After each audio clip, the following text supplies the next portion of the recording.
Welcome to Bible Study with Fred. I'm in the first part of my comments on Mark chapter 10, verses 32 to 45.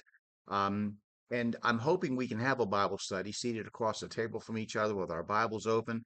I'll share my interpretation. You share your interpretation. Feel free to make comments on what I say, whether you agree or disagree. And especially if it's your first time you've ever seen anything I've posted. So Mark 10, 32 to 45. Let's read that passage first. And they were in the way going up to Jerusalem, and Jesus went before them. And they were amazed, and as they followed, they were afraid. He took again the 12 and began to tell them what things should happen unto him, saying, Behold, we go up to Jerusalem, and the Son of Man shall be delivered unto the chief priests, unto the scribes, and they shall condemn him to death, and shall deliver him to the Gentiles. And they shall mock him, and shall scourge him, and shall spit upon him, and shall kill him, and the third day he shall rise again. And James and John, the sons of Zebedee, came unto him, saying, Master, we would that thou shouldest do for us whatsoever we shall desire. And he said unto them, What would ye that should do for you? They said unto him, Grant unto us that we may sit, one on thy right hand, and the other on thy left hand, in thy glory.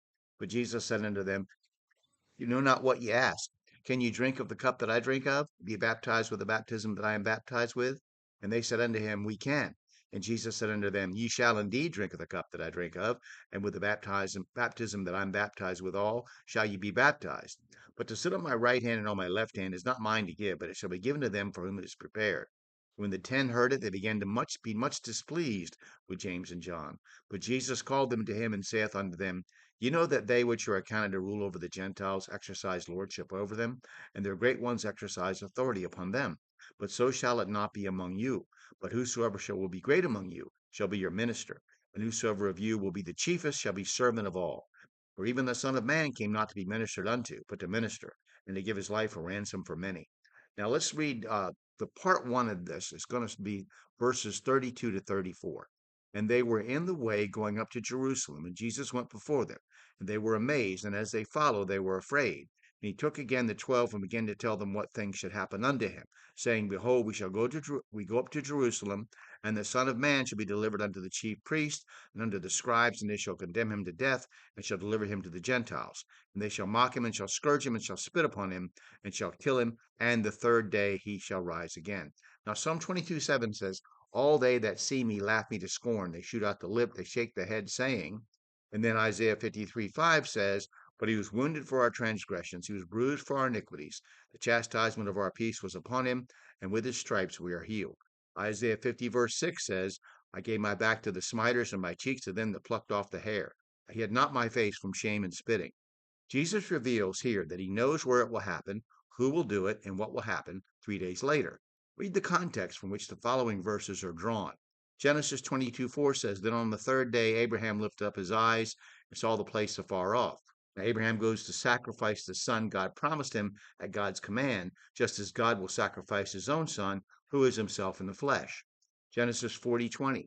And it came to pass the third day, which was Pharaoh's birthday, that he made a feast unto all his servants, and he lifted up the head of the chief butler and of the chief baker among his servants. Now see Jesus and Judas's fates here. This Pharaoh, a type of God the Father, restores the chief butler to his position, but hangs the chief baker. Genesis 42:18. And Joseph said unto them the third day, This do and live, for I fear God. One man's life is a hostage for many.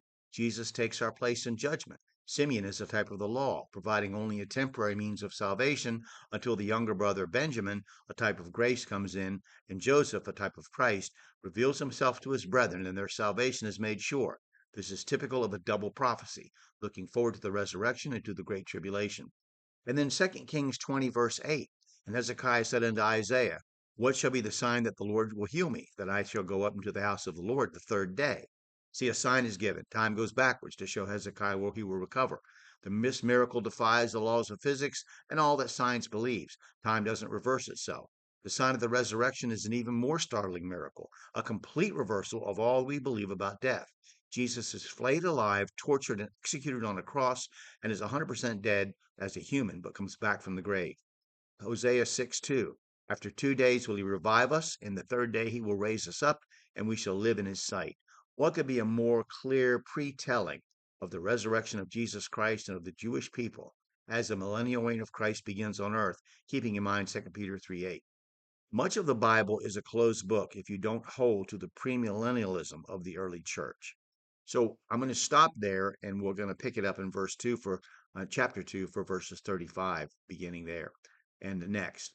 So I'm asking you today to open your Bible and let God speak to you through his word.